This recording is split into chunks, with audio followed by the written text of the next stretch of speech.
Capítulo 7. A Mancha. O conflito de Jesus com os líderes religiosos de sua época não diminuía. Marcos relata um incidente em que Jesus e esses líderes discordavam sobre as leis acerca da purificação, da dieta alimentar e de regras que tinham a ver com a pureza ritual. Seria muito fácil presumir que a controvérsia a respeito dessas leis é um enigma para nós hoje. Talvez desperte algum interesse em termos de antiguidade, mas certamente não é relevante para os nossos dias. Todavia, na verdade, essa controvérsia envolve questões profundamente relevantes para a vida humana em qualquer cultura, em qualquer século que seja. Veja o que aconteceu. Os fariseus e alguns escribas, vindos de Jerusalém, foram encontrar-se com Jesus e reparavam que alguns dos seus discípulos comiam pão com as mãos impuras, isto é, sem lavá-las. Pois os fariseus e todos os judeus, guardando a tradição dos anciãos, não comem sem lavar as mãos cuidadosamente. Quando voltam do mercado, não comem sem antes se purificar. E receberam muitas outras coisas para observar, como a lavagem de copos, de jarros e de vasos de bronze. Então, os fariseus e os escribas lhe perguntavam: por que teus discípulos não vivem segundo a tradição dos anciãos, mas comem pão sem lavar as mãos? Marcos 7, do 1 ao 5. De acordo com as leis da época, quem tocasse em um animal ou ser humano morto, quem tivesse uma doença infecciosa de pele, como furúnculos, erupções cutâneas ou feridas, quem tivesse contato com o mofo, em roupas, artigos domésticos ou na própria casa, quem tivesse qualquer tipo de fluxo que saísse do corpo ou quem comesse carne de animal considerado impuro, era considerado ritualmente impuro, manchado, contaminado, imundo. Isso significava que a pessoa não poderia entrar no templo e, portanto, não poderia adorar a Deus junto com a comunidade. Tais limites tão rigorosos nos parecem severos demais, mas, se pensarmos um pouco a respeito, eles não parecerão tão estranhos assim. Ao longo dos séculos, as pessoas se abstinham de alimento durante os períodos de oração. Por quê? É um recurso para que se desenvolva uma fome espiritual por Deus. Notamos também que pessoas de diferentes fés se ajoelham para orar. Orar ajoelhado não é um pouco desconfortável, mas é um recurso para que se desenvolva uma atitude de humildade espiritual. Assim, os rituais de purificação e os esforços para permanecer limpo e livre de contaminação por impurezas e doenças usados pelas pessoas religiosas no tempo de Jesus eram recursos visuais que os possibilitavam reconhecer que estavam espiritualmente e moralmente impuros e, portanto, não poderiam entrar na presença de Deus, a menos que passassem por algum tipo de ritual de purificação espiritual. Quando vamos nos encontrar com alguém importante para nós, algum encontro especial ou uma entrevista de emprego, tomamos banho, escovamos os dentes e nos penteamos com cuidado. O que estamos fazendo com isso? Ficando livres da sujeira, é claro. Ninguém quer comparecer a esses encontros com manchas de sujeira ou cheirando mal. As leis de limpeza ritual seguiam a mesma ideia. Se a pessoa não estivesse limpa em termos espiritual e moral, não poderia entrar na presença de um Deus perfeito e santo. Jesus não poderia estar mais de acordo com os líderes religiosos de sua época sobre o fato de que somos impuros diante de Deus e inadequados para estar na presença dele, mas discordava deles quanto à fome dessa impureza e quanto ao modo de tratá-la. Jesus não poderia estar mais de acordo com os líderes religiosos de sua época sobre o fato de que somos impuros diante de Deus, inadequados para estar na presença dele. Mas discordava deles quanto à fonte dessa impureza e quanto ao modo de tratá-la. Marcos registra esse aspecto. E, chamando outra vez a multidão, disse-lhes: ouvi-me vós todos e entendei. Fora do homem não há nada que, entrando nele, possa torná-lo impuro, mas o que sai do homem, isso o torna impuro. Se alguém tem ouvidos para ouvir, ouça. Marcos 7, do 14 a 16. Segundo Jesus, o estado natural do homem é inapropriado para que esteja na presença de Deus. Muitas pessoas hoje acham essa noção problemática. Muitos diriam, certo? Os antigos achavam que o mundo era um lugar assustador, pois não compreendiam o modo como a natureza funciona e, assim, criaram mitos para explicar o mundo. Queriam sentir-se mais no controle de seu destino. Inventaram absolutos morais e deuses irados que tinham que ser apaziguados. Quando alguma coisa não ia bem, tinha que ser porque os deuses não estavam satisfeitos. Portanto, os antigos viviam sobrecarregados de vergonha e culpa. Hoje em dia, as pessoas diriam que já deixamos para trás os absolutos morais. Ninguém sabe bem o que é certo ou errado. Ninguém sabe ao certo sobre Deus. Todos temos que decidir por nós mesmos e não ficar presos aos padrões alheios. Além do mais, acreditamos nos direitos humanos e na dignidade do indivíduo. Não vemos o indivíduo como alguém impuro, contaminado ou mau. Achamos que a natureza humana é basicamente boa. É isso que, em geral, dizemos hoje. Se existe um Deus, não cremos que ele seja um Deus transcendentalmente santo, diante do qual nos apresentamos culpados e condenados. É isso que, em geral, dizemos hoje. Se existe um Deus, não cremos que ele seja um Deus transcendentalmente santo, diante do qual nos apresentamos culpados e condenados. E, contudo, ainda lutamos com sentimentos profundos de culpa e vergonha. De onde vêm tais sentimentos? Um dos grandes escritores do século XX, o brilhante e bizarro Franz Kafka, explora esse problema em sua obra O Julgamento. No começo da história, Joseph K. leva uma vida normal, mas de repente ele é preso e levado para a cadeia. Ninguém diz a ele o que havia feito de errado. Mas por que eu fui preso? Do que me acusam? Ninguém lhe diz nada. Ele é levado de uma cela para outra. Então, para uma audiência e depois de volta para outra cela. Ninguém lhe explica nada. Todos são rudes com ele, implacáveis, insensíveis.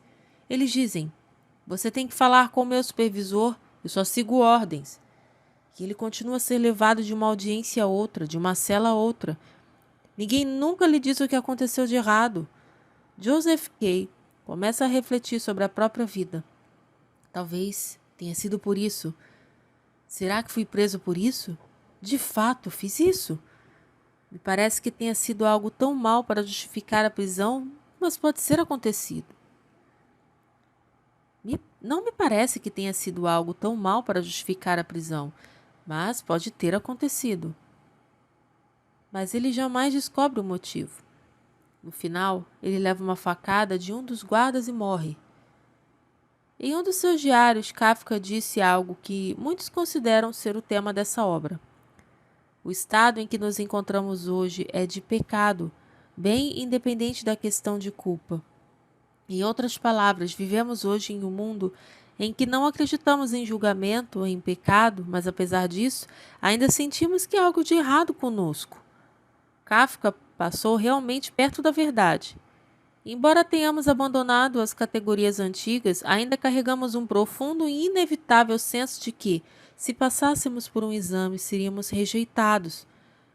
Temos uma sensação profunda de que temos que esconder nosso verdadeiro eu, ou, pelo menos, controlar o que as pessoas sabem de nós. Em nosso íntimo, achamos que não somos dignos de ser aceitos, que temos que provar a nós mesmos e aos outros que temos valor e somos dignos de ser amados e respeitados. Por que trabalhamos tão duro e dizemos sempre: se ao menos eu conseguir chegar àquele nível, poderei relaxar? Mas nunca relaxamos de fato quando chegamos lá. E continuamos a trabalhar e trabalhar. O que nos leva a agir assim? O que acontece que algum de nós não consegue se permitir desapontar os outros? Nós não temos limites, não importa o que as pessoas nos peçam, o quanto elas nos explorem, pisem em nós, porque para nós desapontar alguém é uma espécie de morte. Por que essa possibilidade nos incomoda tanto? De onde vêm todas as dúvidas que nos assombram? Por que temos tanto medo de nos comprometer? Kafka está dizendo: você não crê em pecado, nem em julgamento, nem em culpa. Contudo, de algum modo, sabe que é impuro. Você pode enxergar isso pela lente da psicologia e dizer que tem uma neurose, que não foi amado bastante por seus pais, que é uma vítima ou que tem problemas de autoestima. Mas não há como escapar do fato de que todos nós carregamos essa sensação de que somos impuros. Limpeza de fora para dentro. É Jesus quem nos mostra porque não conseguimos nos livrar dessa sensação de que somos impuros. Assim, a Bíblia nos conta que, depois, quando deixou a multidão e entrou em casa, os discípulos lhe perguntaram acerca da parábola. Jesus lhes respondeu: Então vós também não entendeis? Não compreendeis que tudo que entra de fora no homem não pode torná-lo impuro? Porque não entra no seu coração, mas no estômago e depois é expelido. Assim Jesus declarou puros todos os alimentos. Marcos 7, 17 ao 19. Jesus usa uma linguagem bastante gráfica aqui. Quer comam alimentos puros ou impuros, a comida entra pela boca, desce para o estômago e então, literalmente falando, é expelido na latrina. Nunca vai parar no coração. Assim, nada do que entra de fora no homem pode torná-lo impuro. E prosseguiu: O que sai do homem é o que o torna impuro, pois é de dentro do coração dos homens que procedem maus pensamentos, imoralidade sexual, furtos, homicídios, adultérios, cobiça, maldade, engano, libertinagem, inveja, blasfêmia, arrogância e insensatez. Todas essas coisas más procedem de dentro do homem e o tornam impuro. Marcos 7, do 20 ao 23. O que de fato há de errado com o mundo? Por que tem que ser um lugar tão miserável? Por que há tanto conflito entre nações, raças, tribos e classes? Por que os relacionamentos tendem a se desgastar e entrar em colapso? Jesus está dizendo: o que há de errado somos nós. Está naquilo que sai de dentro de nós. Está no egocentrismo do coração humano. Está no pecado. Na verdade, todos esses males que brotam do coração humano nos tornam tão impuros que Jesus, mais para frente, diz aos discípulos: E se tua mão te fizer tropeçar, corta, pois é melhor entrares na vida defeituoso do que, tendo duas mãos, ir para o inferno, para o fogo que nunca se apaga, onde o verme não morre e o fogo não se apaga. Se teu pé te fizer tropeçar, corta-o, pois é melhor entrares na vida aleijado do que, tendo dois pés, ser jogado no inferno, onde o seu verme não morre e o fogo não apaga. Se o teu olho te fizer tropeçar, joga-o fora, pois é melhor entrares no reino de Deus com um olho só, do que tendo dois olhos ser lançado no inferno, onde o verme não morre e o fogo não se apaga. Marcos 9, do 43 ao 48.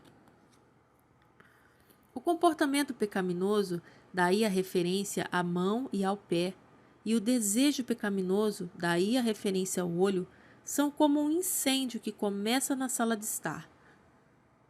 Vamos imaginar que tenha começado numa poltrona.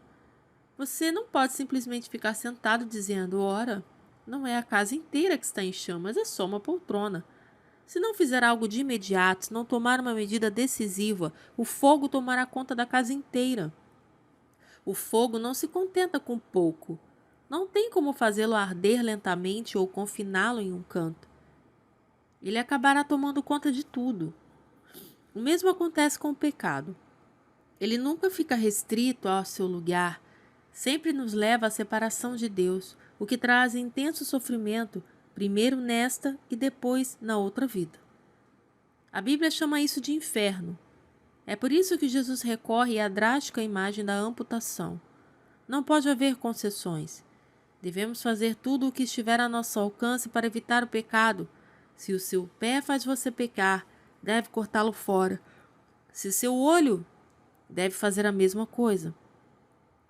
Mas Jesus tinha acabado de dizer que nosso maior problema, aquilo que mais nos torna impuros, não é o pé nem o olho, é nosso coração. Se fosse o pé ou o olho, embora a solução proposta fosse drástica, seria possível resolver o problema. Mas não temos como arrancar nosso coração. Não importa o que façamos ou o quanto nos esforcemos, as soluções vêm de fora do homem. Não importa o que façamos ou quanto nos esforcemos, as soluções que vêm de fora do homem não tratam de sua alma. Algo que venha de fora para dentro nunca funcionará, pois a maior parte daquilo que causa nossos problemas brota de dentro para fora. Por isso nunca ficaremos livres de nossa sensação de impureza. Como disse outra vez Alexander Solzhenitsyn, a linha que separa o bem do mal não atravessa estados, classes nem partidos políticos, mas atravessa diretamente cada coração humano, todos eles. A Bíblia nos mostra repetidamente que o mundo não se divide entre maus e bons.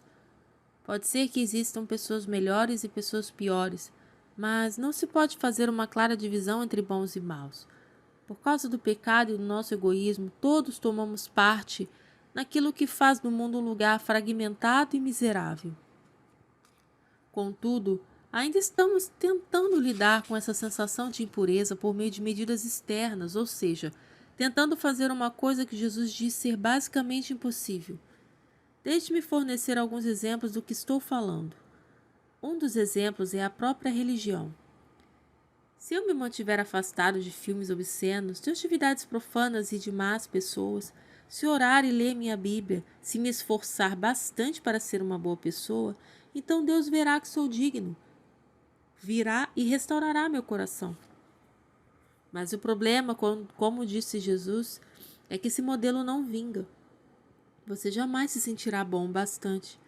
Embora esteja orando e se esforçando ao máximo para ser uma boa pessoa, seu coração não muda. Jamais fica repleto de amor, alegria e segurança. Pelo contrário, ficará cada vez mais cheio de ansiedade, pois nunca saberá se está vivendo de acordo com o que se espera. Quando algo não vai bem, imediatamente é bombardeado por dúvidas. Pensei que estava levando uma vida boa bastante. Por que Deus permite que isso aconteça? E a verdade é que você jamais saberá o porquê. A religião não consegue de forma alguma livrá-lo do egoísmo, da tendência de justificar a si mesmo, de ser voltado para si mesmo. Ela não fortalece nem muda realmente o coração, pois é algo que vem de fora para dentro. O mesmo acontece com a política. Logo após a Segunda Guerra Mundial, uma porção de intelectuais britânicos envolvidos na política viram toda a sua visão de mundo ser esmagada pelo que havia acontecido durante a guerra.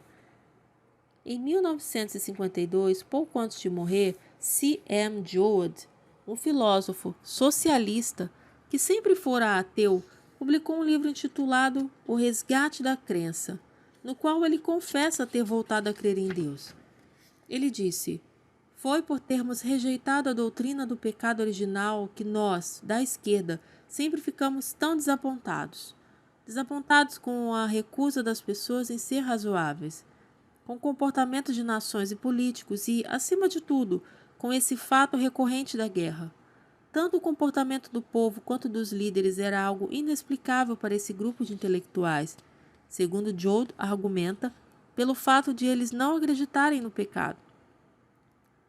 Lord David Cecil disse o mesmo depois do Holocausto.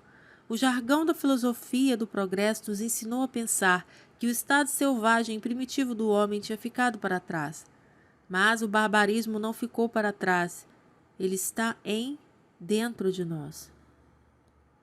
Dorothy Sayers, escritora e poeta britânica que viveu na mesma época, disse que a Segunda Guerra Mundial foi um duro golpe para a classe instruída da Inglaterra, que tinha uma crença otimista da influência civilizadora do progresso e da educação. Essas foram as pessoas que acharam a pavorosa explosão de ferocidade bestial dos estados totalitários, o egoísmo obstinado e a ganância estúpida da sociedade capitalista. Não, apenas chocantes e alarmantes. Dorothy Sayers, escritora e poeta britânica que viveu na mesma época, disse que a Segunda Guerra Mundial foi um duro golpe para a classe instruída da Inglaterra, que tinha uma crença otimista na influência civilizadora do progresso e da educação. Essas foram as pessoas que acharam a pavorosa explosão da ferocidade bestial dos estados totalitários, o egoísmo obstinado e a ganância estúpida da sociedade capitalista não apenas chocantes e alarmantes. Para eles, essas coisas eram a mais completa negação de tudo em que haviam acreditado. É como se o chão de seu mundo lhes tivesse sido tirado. Em sua obra Crença ou Caos, Sayers diz que, ao longo do século anterior e até antes disso, os políticos tinham trabalhado com a seguinte premissa: o que a sociedade tinha de errado não estava no coração humano, estava nas estruturas sociais, na falta de instrução. Estava na falta de aplicação do conhecimento que adquirimos por meio da ciência. Portanto, se pudéssemos tão somente suprir essas lacunas, a sociedade atingiria sua grandeza.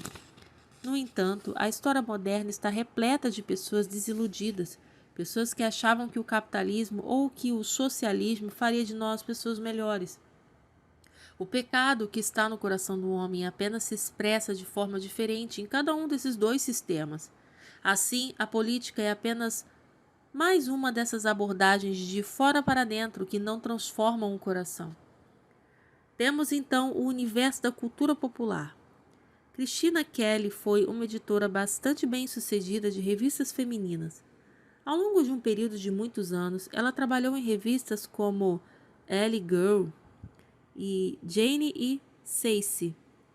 Há alguns anos, ela escreveu uma espécie de confissão na qual perguntava: por que temos tanta fome de celebridades? Eis minha teoria. Ser humano é sentir-se alguém sem importância. Por isso, adoramos as celebridades e queremos ser parecidos com elas. Nós nos identificamos com todas as grandes proezas que elas fizeram na tentativa de escapar de nossa vidinha sem importância. Mas isso é tão estúpido. Diante dessa fila interminável de estrelas bem penteadas, moldadas à base de implantes e lipoaspiração, você teria que ser o primeiro, você teria que ser, a princípio, um poço de autoestima para não se sentir totalmente inferior. Assim, nós adoramos as celebridades por nos sentirmos pessoas sem importância, mas fazer isso nos faz sentir ainda piores. Fazemos delas estrelas, mas, então, sua fama nos faz sentir insignificantes. E eu, como editora, sou parte desse processo todo. Não é de admirar que eu me sinta suja ao fim do dia. Isso soa tão kafkaniano. Ser humano é sentir-se alguém sem importância. Cada um de nós já sentiu em um momento ou outro essa inexplicável sensação de ser alguém sem importância, de que somos impuros e precisamos provar algo a nós mesmos. A cultura popular nos diz: haha, eis aqui uma maneira de ser puro. Seja bonito, tenha uma pele perfeita, mude de aparência, emagreça, fique parecido com uma celebridade. Mas Christina Kelly conta que as próprias celebridades são incrivelmente mal-sucedidas quando recorrem à sua beleza para lidar com seu senso de falta de importância, enquanto o resto de nós se sente ainda pior por não conseguir chegar nem perto do padrão delas. Coisas que vêm de fora para dentro de fato não funcionam. Talvez você esteja dizendo: a religião não é bem a minha praia, nem política e muito menos cultura. Apenas para mostrar que nós todos estamos tentando nos purificar de fora para dentro e que isso não está funcionando, permita-me falar brevemente sobre o próprio ministério cristão. Você verá como ninguém está imune. Por que as pessoas escolhem dedicar sua vida a um ministério? Por motivos nobres, certo? Há alguns anos eu li essa frase em um livro escrito por Charles Spurgeon para pessoas que estavam estudando para entrar no ministério. Não pregue o evangelho para salvar a sua alma. Naquela época, eu tinha 20 anos e me lembro de ter pensado: que espécie de idiota iria tentar salvar sua alma pregando o evangelho? Contudo, após uns poucos anos no ministério, a gente começa a perceber que, se nossa igreja vai bem, cresce e as pessoas gostam do pastor, nós nos sentimos desproporcionalmente bem. Mas, se nossa igreja não vai bem e as pessoas não gostam muito do pastor, nós nos sentimos desproporcionalmente devastados. A conclusão é que estamos trabalhando de fora para dentro. Você parte do seguinte pressuposto: se as pessoas gostam de mim e dizem, puxa, veja o quanto você me ajuda, então Deus vai gostar de mim e eu mesmo vou gostar de mim. Com isso, aquela sensação de ser alguém sem importância, aquela sensação de ser impuro desaparecerá. Mas isso não acontece.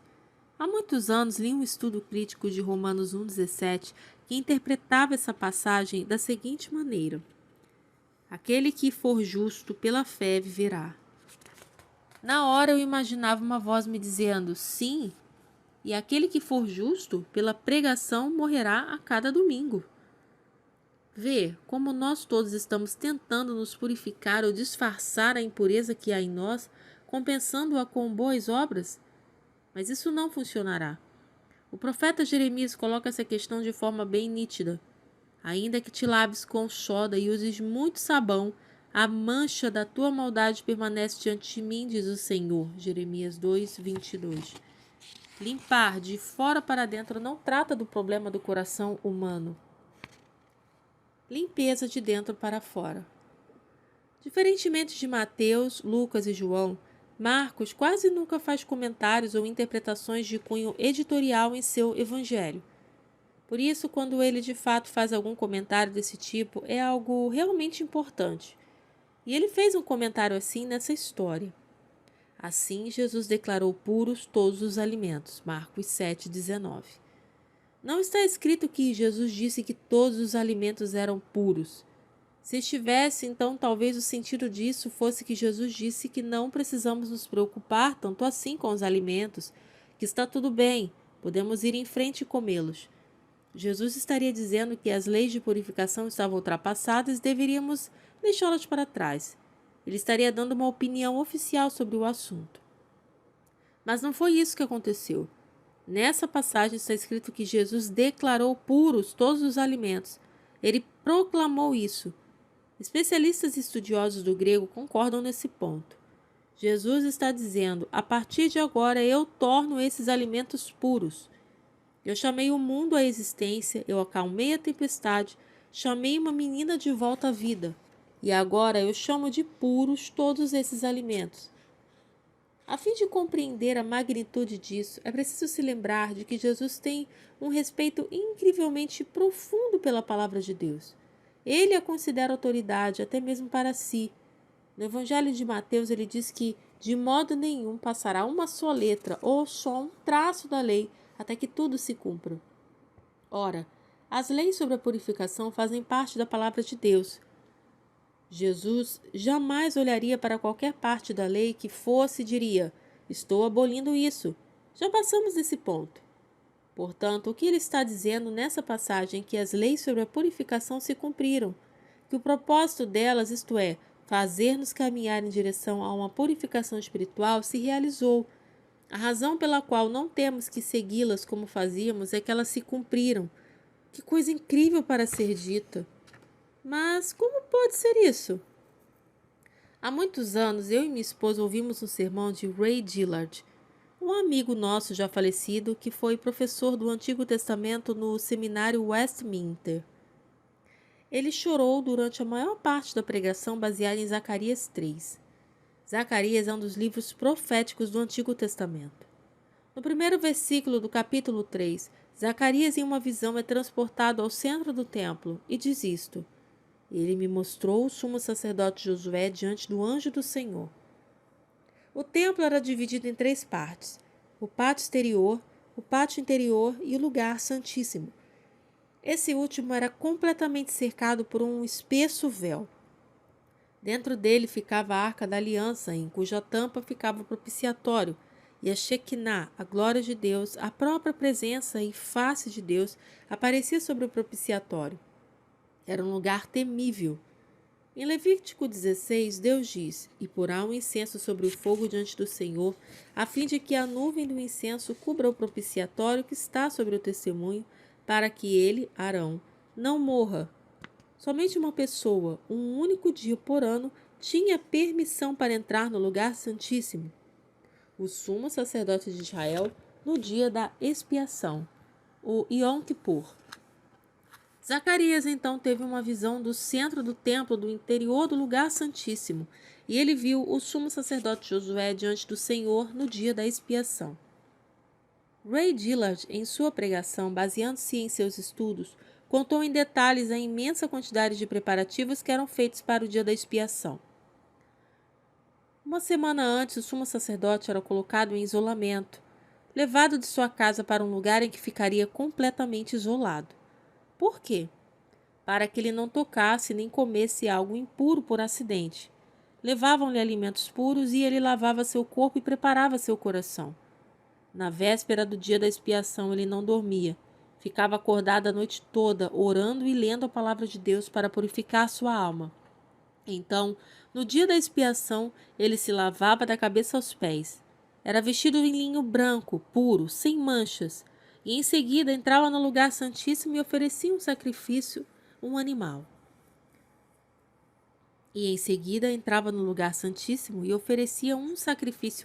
A Deus para expiar ou pagar a pena dos seus próprios pecados. Depois de fazer isso, ele saía do lugar santíssimo, lavava-se novamente da cabeça aos pés, era vestido com outra veste de linho branco e entrava novamente no lugar santíssimo, dessa vez para oferecer sacrifício pelos pecados dos sacerdotes. Mas isso não era tudo. Ele saía do lugar santíssimo pela terceira vez, lavava-se inteiramente de novo, era vestido com outra veste de linho branco e entrava novamente no lugar santíssimo, desta vez para ofertar sacrifício pelos pecados do povo. Sabia que tudo isso era feito em público? O templo ficava lotado e as pessoas presentes assistiam a tudo de perto. Havia uma tela bem fina, atrás da qual o sumo sacerdote se banhava. Mas as pessoas estavam presentes. Elas viam-no se banhar, ser vestido, entrar e sair novamente no lugar santíssimo. Ele era seu representante diante de Deus e elas estavam lá para apoiá-lo. Elas ficavam muito preocupadas em se certificar de que tudo estava sendo feito de acordo com a devida pureza, pois ele as representava diante de Deus. Quando o sumo sacerdote se colocava diante de Deus, não havia nele uma mancha sequer. Ele estava tão puro quanto possível. Somente quando se entende isso é possível perceber por que os próximos versículos da profecia de Zacarias 3 eram tão chocantes. Zacarias viu Josué, o sumo sacerdote, diante da presença do Senhor no lugar santíssimo. Mas as vestes de Josué estavam impuras, cobertas de excremento. Ele estava inteiramente contaminado. Zacarias não podia acreditar no que estava vendo. Ray disse que a pergunta central para a interpretação dessa passagem é: como isso pôde acontecer? Os israelitas de modo algum permitiriam que o sumo sacerdote aparecesse desse modo diante de Deus. A resposta de Ray foi esta: Deus estava dando a Zacarias uma visão profética para que ele pudesse nos ver da maneira como Deus nos vê. A despeito de todos os nossos esforços para sermos puros, bons, cheios de moral, purificados, Deus vê nosso coração, que está repleto de imundícies. Toda a nossa moralidade, nossas boas obras não chegam realmente ao coração. Zacarias, de repente, percebeu isso, ou seja, que não importa o que façamos, continuamos sendo inadequados para estar na presença do Senhor. Mas, quando já estava prestes a se desesperar, ele ouviu: Tirai-lhes as vestes impuras. E disse a Josué: Fiz com que a tua maldade seja tirada de ti, e te vestirei de vestes festivas. Ouve, Josué, eu trarei o meu servo, o renovo, tirarei a maldade dessa terra num só dia, diz o Senhor dos Exércitos. Zacarias 3, versos 4, 8 e 9. É provável que Zacarias não pudesse acreditar no que ouvira. Deve ter pensado: espera um minuto. Por séculos temos feito sacrifícios, obedecido às leis de purificação. Nunca conseguimos nos livrar do pecado. Mas Deus estava dizendo a ele: Zacarias, isso é uma profecia. Algum dia os sacrifícios ficarão para trás, as leis da purificação se cumprirão. Como pode ser? Ray Dillard terminou seu sermão desta maneira. Séculos depois apareceu outro Josué, outro Yeshua, Jesus. Yeshua, Josué, é o mesmo nome em aramaico, grego e hebraico. Apareceu outro Josué e ensinou o seu próprio dia da expiação. Uma semana antes desse dia, Jesus começou a se preparar, e na véspera ele também não dormiu. Mas o que aconteceu a ele foi exatamente o contrário do que aconteceu ao sumo sacerdote Josué, pois, em vez de apoiá-lo, praticamente todo mundo que ele amou o traiu, abandonou ou o negou. E quando ele se apresentou diante do Pai, em vez de recebê-lo com palavras de encorajamento, o Pai o abandonou. Em vez de vesti-lo em ricas vestes, arrancaram-lhe a única veste que possuía, açoitaram-no, deixaram-no despido e o mataram. E como nos lembrou o rei, ele também foi banhado, mas pela saliva das pessoas que nele cuspiram. Por quê? Daquele que não tinha pecado, Deus fez um sacrifício pelo pecado em nosso favor, para que nele fôssemos feitos justiça de Deus. 2 Coríntios 5, 21. Deus vestiu Jesus com o nosso pecado. Ele levou consigo a pena que era nossa, a nossa punição, para que nós, assim como Josué, o sumo sacerdote, possamos ter o que Apocalipse 19, do 7 ao 8, retrata. Alegremo-nos, exultemos e demos glória a Ele, porque chegou o momento das bodas do Cordeiro, e sua noiva já se preparou, e foi-lhe permitido vestir-se de linho fino, resplandecente e puro. Puro linho, perfeitamente limpo, sem uma mancha ou defeito sequer. Hebreus 13 diz que Jesus foi crucificado fora dos portões da cidade, onde cadáveres eram queimados, uma pilha de lixo, um lugar totalmente imundo, para que nós pudéssemos ser purificados. Por meio de Jesus, a um custo infinito para si mesmo, Deus nos vestiu com roupas limpas de alto preço. Elas custaram seu sangue, e isso é a única coisa que pode tratar o problema do nosso coração. Está vivendo com alguma falha específica do seu passado? Algo sobre o qual se sente culpado e pelo qual passa a sua vida inteira tentando se desculpar? Ou, quem sabe, você talvez seja mais como um Kafka. Não é particularmente religioso nem imoral, no entanto, luta contra a sensação de ser alguém sem importância. Pode ser que esteja lutando até por meio da religião, da política ou, quem sabe, da beleza. Pode ser que esteja lutando até mesmo por meio de um ministério cristão. Envolvido no ativismo de fazer algo de fora para dentro, isso não vai funcionar. Lance ao chão seu ativismo mortal. Lance-o aos pés de Jesus. Permaneça nele, somente nele, gloriosamente completo.